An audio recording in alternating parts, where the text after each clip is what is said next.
안녕하십니까. 김도훈 평가사입니다. 자, 이전 강의에서 제가 감정평가사의 업무에 대해서 설명을 드린 것 같습니다. 그 중에서 오늘은 토지평가에서 공시지가 기준법을 왜 평가사들이 그걸 써야 되는지를 중심으로 설명을 드리려고 합니다. 앞선 강의에서 감정평가 업무는 이렇게 대표적으로 이런 식의 업무들이 있다고 했습니다.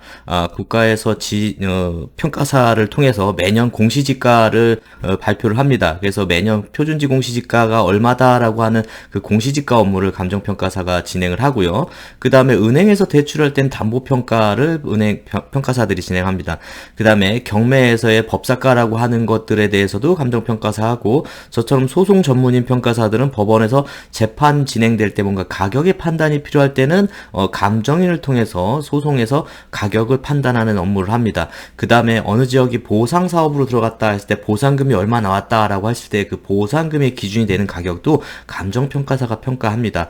그 다음에 국공유지의 매입, 매각, 임대 뭐 이런 거에 있어서도 감정평가사가 평가를 하게 됩니다. 자, 근데 저는 이제 소송이 제 주 업무예요.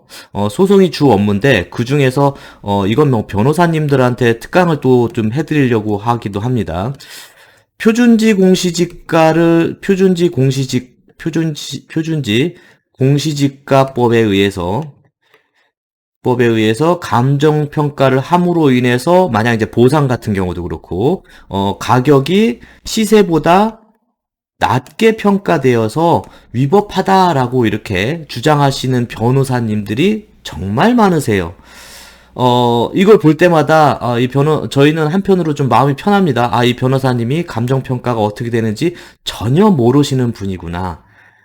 그래서 그냥 어떠한 소송에서의 다른 뭔가 문제를 제기할 만한 능력이 안 되시는구나, 이렇게 생각을 합니다. 왜 감정평가사는 표준지 공시지가법으로 평가를 해야 돼요? 표준지 공시는 시세보다 반영이 안 되는데요? 이 문제를 수없이 듣고 있습니다. 근데 왜 감정평가사가 표준지 공시지가법으로 하는지, 그 나온 결과값은 시세랑 어떤 차이가 있는지, 오늘 그 내용을 좀 설명드리려고 합니다. 자, 감정평가사는 법정 자격증이에요. 그래서 평가사가 마음대로 업무를 할 수 있는 게 아니고요. 감정평가 및 감정평가사에 관한 법률에 의해서, 저희가 업무를 진행하게 됩니다. 그 중에서 10조에 보면은, 이렇게, 10조부터 1호부터 9호까지 쭉 업무가 나열되어 있습니다. 자, 1호 이거는 뭐냐면요. 아까 제가 말씀드린 공시 업무입니다. 공시지가 평가는 그 업무를 수행하는 업무를 한다 하고 있고, 그 다음에 여기는 부동산 가격 공시에 관한 8조 2에 따른 목적을 위한 토지 평가라고 했습니다. 자, 이게 뭐냐면요. 부동산 가격 공시 법률 8조 2가 여기 공공수용의 매수 또는 수용 사용의 대상, 국공유지, 공유지 취득 처분, 대통령이 정하는 직간의 산정, 즉 보상을 할 때, 아까 보상 업무를 한다고 했잖아요. 보상 업무를 할 때도 감정평가사의 평가를 하도록 규정되어 있습니다. 자, 그 다음에 자산재 평가, 기업체들이 이제 일정 기간마다 자산재 평가를 통해서 기업의 가치를 확인하는 그 절차도 감정평가사가 하고요.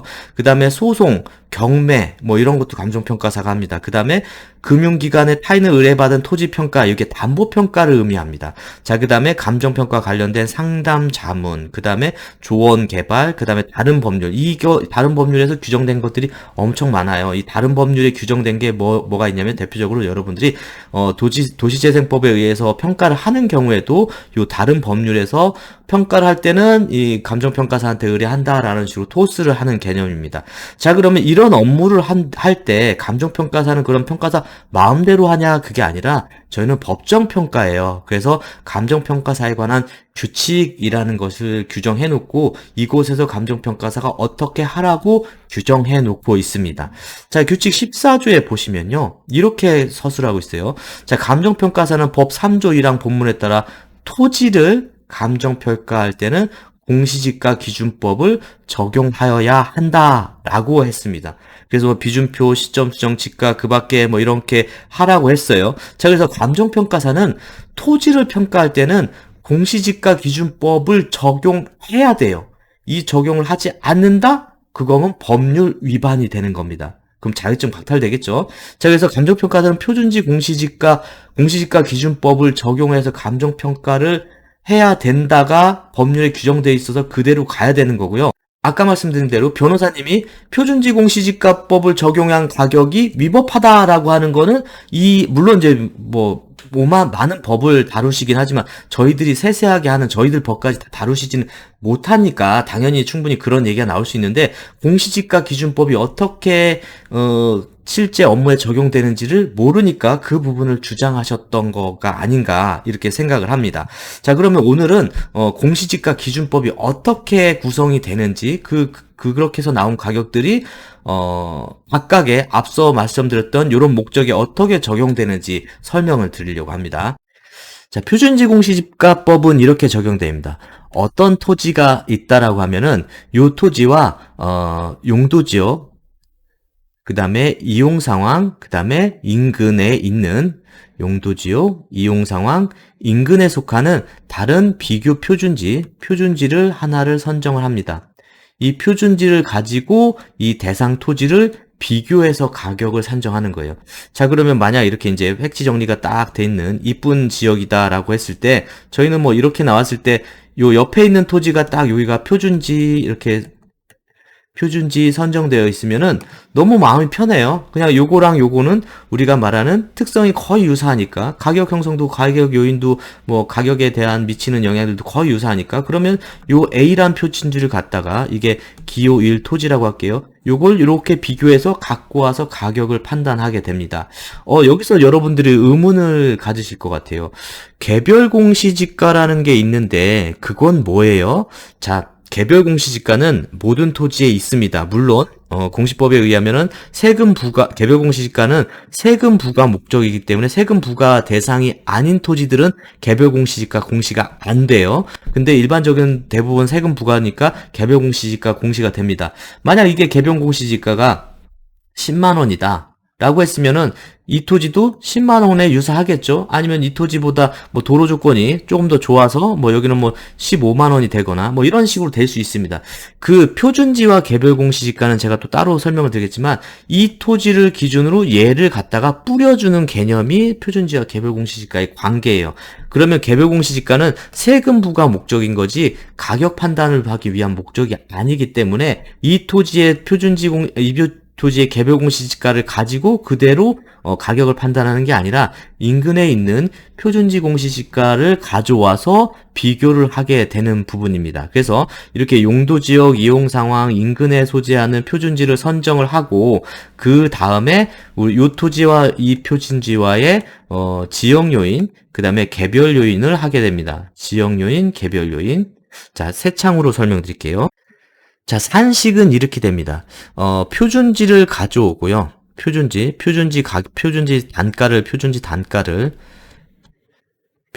단가를 갖고 옵니다. 그 다음에 표준지는 매년 1월 1일 날 공시돼요. 1월 1일. 그렇기 때문에 내가 지금 판단하려고 하는 이제 가격 시점이 만약 7월 1일이다. 그럼 이 사이에 변동이 있겠죠? 가격이 올라갈 요인들이 있을 수 있으니까. 그래서 여기서는 시점 수정을 하게 됩니다. 시점 수정. 여기서부터 여기까지의 가격 변화를. 그 다음에 지역 요인을 비교하게 돼요. 왜냐면은 A 토지가 있는 것과 A 표준지와 기호일 토지와의 그 지역 차이가 있다고 하면은 이 지역 요인 비교해 주고요. 그 다음에 개별 요인을 비교하게 됩니다. A 토지는 이렇게 딱 네모난데 이 토지는 막 이렇게 부정형이다. 뭐 그러면은 우리가 봐도 토지 형상에서의 그 마이너스 요인이 있겠죠? 그러면 이게 더 낮게 판단할 수 있는 뭐 거꾸로 반대일 수도 있고요. 뭐 그래서 이런 개별 요인을 하게 됩니다. 자, 그러면 여러분들이 여기까지만 판단해 보시면은 아까 말씀하셨던 그 변호사님이 말씀하셨던 표준지는 시가를 100% 반영하지 않기 때문에 시가보다 낮기 때문에 그렇죠. 이 시가보다 낮기 때문에 이 표준지로 판단한 것은 위법이다. 뭐 이렇게 얘기할 수가 있겠죠. 시가가 반영이 안 됐다. 시가 반영이 안 됐다. 이렇게 얘기할 수가 있습니다. 자, 근데 여기까지는 그렇지만 뒤에 그 밖의 요인 보정이라는 것이 있어요. 그 밖의 요인 보정이라는 게 있습니다. 자, 그 밖의 요인 보정은 뭐냐면요. 표준지가 시가를 반영하지 않는 거는 평가사들도 알고 표준지 공시지가는 시가를 반영하기 위한 게 아니라 표준지나 개별 공시지가나 이거는 조세를 위한 거예요. 세금 부과. 세금 부과의 목적은 뭐죠? 조세의 형평성입니다. 조세의 형평성. 자, 조세의 형평성은 뭐냐면요. 잣대가 요거라고 하면은 똑같은 잣대로 같이 측정하자는 거지, 잣대를 이럴 땐 필요할 때 올렸다, 내렸다 하라는 게 아니에요. 그러니까 표준지가 여기 똑같은, 표준지가 위법하다는 요 토지랑 너무나 형상이랑 가격 요인이 똑같은데 얘는 100으로 평가하고 얘는 110으로 넣었다라는 게 위법인 거지. 그렇지 않고 이게 시세가 한 200 되는데 200을 반영하지 않았으니까 잘못됐다라고 하는 거는, 그거는 표준지 공시지가가 나온 자체의 틀을 전혀 망각하고 무시하고 있는 얘기입니다. 표준지 공시지가는 시가를 반영하기 위한 게 아니라 조세의 형평성을 위해서 세금을 부과하기 위한 거예요. 이건 또 따로 설명을 드릴게요. 자, 그래서 이제 그 밖의 요인은 평가 목적에 맞도록 가격을 올려주는 개념이다라고 생각하시면 돼요. 제가 예전에 이제 그 얘기를 드린 것 같아요. 시가 범위가 있을 때, 시가 범위가 우리가 딱 한 정가제가 아니니까, 토지 같은 경우도 막 이 지역 안에도 변동이 됩니다. 그런 경우에 경매 가격은 시가에서, 왜냐면 유찰이라는 게 있잖아요. 유찰됩니다. 유찰되기 때문에 그 유찰을 감안하고, 그 다음에 이거는 채무자의 입장을 대변하기 위한 거예요. 채무자는 어때요? 내 부동산 싸게 팔고 싶은 채무자가 있을까요? 채권자에 의해서 억지로 부동산을 내놓지만 채무자 입장에서는 비싸게 팔고 싶은 마음이 있는 겁니다. 그래서 시가에서 높은 가격으로 경매 가격이 들어갑니다. 그 다음에 이제 이게 조세, 그 세금 부과할 때 가격이나 시세 판단 요런 게 이제 시세 중위치 정도를 하고요. 담보가는 은행의 입장을 대변하는 겁니다. 은행에서는 높게 판단했다가 나중에 경매 가격이나 이런 거에서 낙찰을 안 되면은 원금 회수가 최고 목적이잖아요. 원금 회수가 목적이기 때문에 시세보다 높은 가격이 아니라 시세에서 낮은 가격, 어떤 경우는 시세보다 좀 더 밑에 있는 가격을 좀 하기도 합니다. 자, 그래서 이러한 목적에 맞는, 평가 목적에 맞는 치를 갖다 그 밖의 요인 보정치로 적용을 해서 이 표준지 공시지가를 시가가 아닌 각각의 평가의 목적에 맞는 가격으로 올려주는 역할을 그 밖의 요인 보정치라는 걸 통해서 진행을 해요. 자, 그 다음에 여기에 위에 있는 게 있습니다. 보상 가격. 자, 보상 가격은 완전 보상을 실현해 주라는 목적으로 진행하는 거기 때문에 시가 범위랑은 또 다른 영역이에요. 자, 그럼 평가사들은 실질적으로 어떻게 이거를 적용하냐? 이 평가 목적에 맞는 전례들이 있습니다. 이 전례와 시가 자료가 이렇게 있습니다. 저희는 시가 자료를 여러분들이 보는 것보다도 더 많이 더 다이렉트로 저희 정보를 보고 있습니다. 그래서 예전에는 동네 중개사분들한테 뭔가 자료를 얻었다고 하는 거는 옛날 실거래가 신고 이전, 전산화가 되기 이전인 거고요. 중개사 사무실에 가서 물어보는 거는 저희가 그 호가라고 하죠. 시장에서 얼마 정도의 얘기 나와요. 분위기 정도 물어보는 거지, 이 호가는 저희가 평가에 반영할 개념이 아니에요. 그래서 시가 자료는 평가사들이 정부와 동일하게 갖고 있다. 그 다음에 정부가 못 갖고 있는 게 각각의 목적에 맞는 평가 전례들을 갖고 있는 거예요. 자, 그래서 만약 경매 평가를 한다라고 했을 때는 평가사들은 이 경매 평가 전례를 가지고 그 밖의 요인 보정치를 올려주는 역할을 해요. 만약 담보평가다, 이 평가 목적이, 그럼 담보평가 전례를 가지고 평가 가격을, 이 표준지 공시가에 의한 가격을 올려주는 역할을 하게 됩니다. 자, 그래서 여러분들이 그런 일은 있으면 안 되는데, 만약 소송으로 가야 되는데, 변호사님이, 소송은 가사소송도 있습니다. 가사소송도 있고, 뭐, 이제, 여기 보상에 따른 행정소송도 있고, 그래요. 행정소송도 있고, 여러 가지 소송 형태가 있습니다. 민사소송도 있고.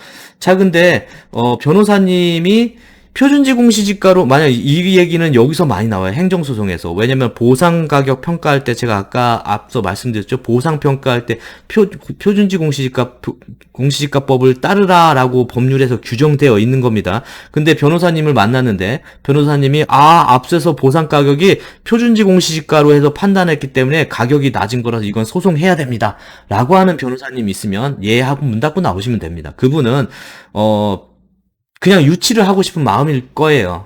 이렇게 어떻게 되는지 몰라요. 이거 진짜 변호사님들 모르시나요? 저는 1년에 처리하는 소송 건수가 엄청 많습니다. 그다음에 소송 자문하는 것도 엄청 많고요.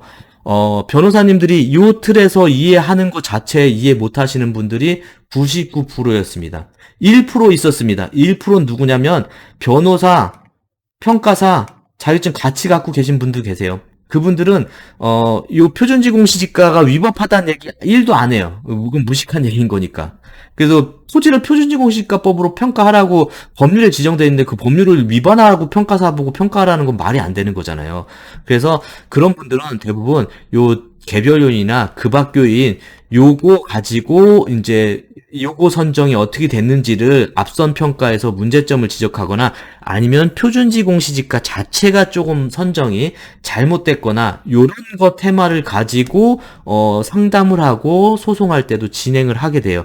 그래서 여러분들이 뭐 소송을 가시면 안 되겠지만 소송 갔는데 변호사한테 변호사분이 표준지 공시지가 선정이나 개별 요인이나 그 밖 요인 선정에 대한 것을 이슈로 해서 체크해 보겠습니다 하시는 분들은 믿고 이제 의뢰를 해도 되는데 표준지 공시지가가 시가를 반영하지 못하는데 시가 반영이 안 된 표준지 공시지가로 판단한 걸 위법해요라고 하는 변호사님이 계시면 의뢰를 하면 안 됩니다. 의뢰를 하면 안 됩니다. 자, 그래서 오늘은 왜 평가사들이 표준지 공시지가법으로 토지 가격을 평가를 해야 하는지에 대한 이유와 표준지 공시지가법으로 평가한 것이 시가를 반영하지 못한다는 말이 잘못됐다라는 것을 여러분들한테 설명드리고 싶어서 이렇게 강의를 녹화하게 됐습니다. 다음 강의에서는 이제 요 표준지 공시지가법을 통해서 토지 가격이 어떻게 결정되는지 감정서를 통해서 다시 한번 확인해 드리는 그런 강의를 준비하도록 하겠습니다. 감사합니다.